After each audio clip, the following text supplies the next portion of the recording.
હવે આજે જ્યારે ટીવી ચેનલના માધ્યમથી આપ મને પૂછો છો, મારું નામ મેરામણ એટલે સમુદ્ર કિનારો ટપે જ નહીં. રહી વાત શોર્ટ નામ મેરુ પર્વત ડગે જ નહીં. મિત્રો, આ રીતે જુઓ તો સન્માનની જે ધારાસભ્ય જે બોલે છે એ લોકશાહી પ્રણાલીને શોભે એવું સેન્ટેન્સ નથી.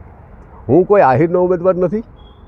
હું સર્વે લોકોના સન્માનથી અને સર્વે લોકોની લાગણીથી મારે વિના છૂટકે કોંગ્રેસ પાસે કોઈ કેન્ડિડેટ ન હોય એવા સંજોગોમાં મારે ઉમેદવારી કરવાની ફરજ પડી છે. સરસ મજાનું માનો કે ખેતર હોય, ખૂબ સારો વરસાદ પડ્યો હોય અને એ 50 એકર જમીન વાયા વગરની રહી તો એવું ચાલી ન શકે. પ્રજાનો જે અવાજ બનવા માટે મારી ઉમેદવારી છે, નહીં કે મારે સભ્ય બનવા માટે નહીં. એવી રીતે જોઈએ તો આવા જવાબદાર માણસો, મોટા માણસો જે લોકશાહીના ખરેખર રખાવાળા હોવા જોઈએ, ધારાસભ્ય પાર્ટ ઓફ ધી ગવર્મેન્ટ, અને એવા માણસોનું આવું નિવેદન હોય એ ખરેખર મારું માથું પર શરમથી ઝૂકે એમ. કારણ કે એ તો આપણા સૌનું એમ કે લોકોનું તો અપમાન છે, અમારા સમાજનું પણ અપમાન છે. આવા સંજોગોની અંદર આહિર એની કોઈ વ્યાખ્યા ન કરી શકે.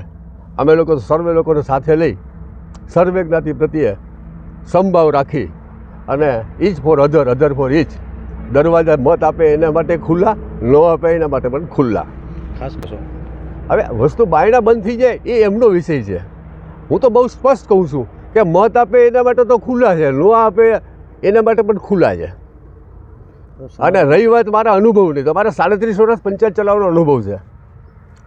મેં 10 વર્ષ જિલ્લા પંચાયતમાં પ્લેનિંગ કર્યું છે, ઓપોઝિશન લીડર કર્યું છે અને પાર્ટ રૂલિંગ તરીકે કામ કર્યું છે. હું તો આપણા માધ્યમથી મારા સમસ્ત ગીર સોમનાથની જનતાને જણાવવા માગું છું કે આ વખતે કોંગ્રેસની સરકાર ઇલેક્ટેડ થઈ તો જિલ્લા પંચાયતની હેસિયત શું હોય તમને બતાવી આપીશ.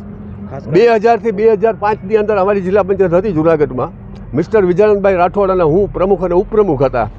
ગવર્મેન્ટ ઓફ ગુજરાતના રેકોર્ડમાં જોયા હો, અમારી ગુજરાતની રાજ્યની અંદર અમારી જિલ્લા પંચાયત 2nd નંબરની હતી.